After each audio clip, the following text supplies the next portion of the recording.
Dela writes, my MVVs, welcome. Queen Naomi's struggle continues as she wrestles with spiritual wickedness in high places, as Ooni of Ife will stand up for her in the morning and reject her in the evening. This is not something that is palatable, if I may use the word, but it is what is going on if the information is true. That Queen Naomi is facing a very serious struggle right now at a time where she needs the Ooni of Ife most in her life. Now, for a giant, a lion, like the Ooni of Ife, under the circumstances, understanding why Naomi was in Ibadan in the first place, this should not have been what it is right now. And even though, efforts are being made, like to get Naomi out on bail, okay, to get the court to sit again, so that Naomi will be out on bail so she can be answering for her charges from her home, okay, from everything that has been said. The offense that is committed or was committed is a bailable offense, but it's been very, very difficult to get the court to sit. As we speak right now, the said effort are still being made. Nobody is relenting. Even the father to the Ooni of Ife is not relenting. Everybody is working against time to get Queen Naomi out. As she is getting even more devastated by the day, just staying there. And one of the most, painful aspect of it is that children that she came with love for, lost their lives in this event. But what is, most tiring concerning this whole event is the way the monarch is rumored to be standing up for Queen Naomi in the morning and abandoning her in the evening. Stand up for her in the afternoon, reject her in the evening. Stand up for her in the evening, reject her in the morning. And this is what has been going on. It's been a very serious situation. Now, recently, the Ooni of Ife attended a wedding of Governor Dapo Abiodun in Lagos, and Ooni of Ife was there with his Yoruba, that is Bloblo. They were in that event together. Now, they were there. While in the event, at the middle of the event, they had a very, huge welcome. The governor was very happy to have seen them there and all of that. But, the surprising thing that we heard, as it is rumored and alleged, it was that while in the event, the Ooni of Ife, beckoned on Bloblo and asked Bloblo a question that, really, Bloblo was shocked that in between, Kabiyesi said that when they leave Governor Dapo's event, that they will head straight to the royal mansion to see Olori Naomi. Yes, that was what he said. And as if Bloblo did not hear that well, he said they have to they have to stop at the royal mansion briefly to see Naomi. And Bloblo responded that, okay, to see Naomi in the royal mansion, why would they have to go there to see Naomi when Naomi is in Ibadan? Oni acted as though he just recalled what had happened and said, oh, she is still in Ibadan. Okay, so that he will make provision for them to go to Ibadan from Lagos. Yes, that was what he said. Now, this had happened in between the wedding ceremony that they attended, okay?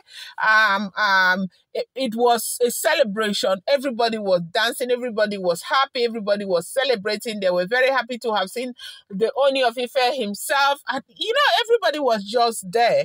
There was nothing whatsoever. Nobody talked about Olori Naomi. No discussion like that. Nobody even, for the period that Bloblo was with the Ooni of Ife, she made mention of the fact that nobody whatsoever even spoke about Olori Naomi or to ask of Olori Naomi, that nobody did that. But however, she said, as we heard, that the Ooni of Ife just from nowhere and said, and tapped her, and when she brought her ear closer to the monarch, and the monarch said that he would like them to stop briefly at the royal mansion and see Queen Naomi briefly before they go. And Blo Blo asked, why would they be going to the royal mansion to see Queen Naomi? Queen Naomi is not in the royal mansion. Queen Naomi is still in Ibadan prison. And Oni expressed shock, like he expressed shock, like Ibadan prison. Yeah, they said that was what happened. And Blo Blo said, yes, Ibadan prison. And he said he became very uncomfortable, very uneasy. And he said that, okay, so let them go from here to Ibadan prison. And Blo Blo said, okay, yes. Then he said that he now asked that his PA, he doesn't carry his phone. So if he wants to talk, the PA or one of those people will bring, or if there is a call, they'll either pick for him or they'll bring the phone to him, and he beckoned on them to come.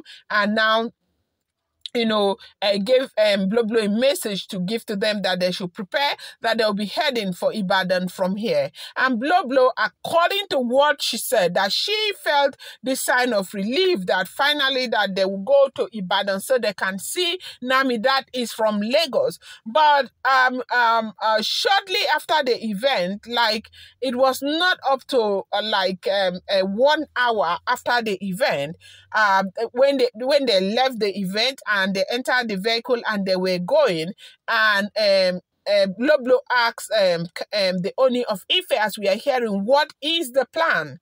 What is the plan? How are we going? Are we still going for to Ibadan, or we are going to move it because it was already getting late right there in Lagos?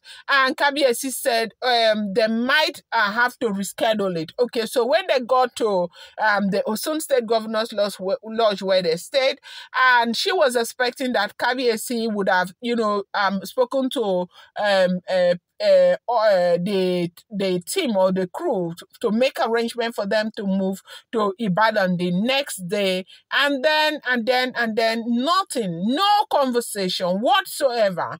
And so she was forced to remind Kabiyesi later at night that has he made the arrangement so they can go to Ibadan to see how Naomi is doing. And Kabiyesi acted as if he did not hear, as if he was shocked, like he didn't know that wasn't part of his schedule, like as if he didn't even know that every time whatsoever that Naomi's name is mentioned, that he forgets, and like he acts as if he does not know. But most times he's the one who comes up with that conversation that they have to go here. Where is Naomi? They want to go and see Olori Naomi. So basically, it is happening to him like in a flash, like the memory or whatever about Naomi comes and it goes. It comes, it flashes and it goes. It flashes and it goes. And that's why I start by saying that Olori Naomi battles or wrestles with spiritual wickedness in high places. At this junction, everybody who is saying that she needs to, African marriage, if we knock by inside marriage, person know they hear what do. Well, however, people have their reason why they are still thinking this is necessary for this beautiful woman to stay with the monarch. But if you ask me, I do think that if by the grace of God, as we are praying, everybody is praying that Naomi is released, because let Naomi just face her life and let the will of God be done. Honestly, I don't know what to say again. As we have heard that she battles with serious spiritual wickedness in high places, this one is the type that I have never seen before. Yes, they said you could tell very, very well, like even the smallest child right now in the palace of the Ooni of Ife, as it is rumored, alleged, and making the rounds on social media, even the smallest child right now knows that, Naomi is battling with spiritual wickedness in high places. Like the power that be, okay, in high places, the one man who is supposed to just pick a word and Naomi would be treated well and build and all of that. It's not even remembering what is going on. And that is the worst thing that anybody could have done at this time to Olori Naomi, but it is what is going on. And we know that God is going to deliver her in the name of Jesus. I'm going to bring you more update. Do not forget, these are all alleged, rumored, and speculated information making the rounds on social media.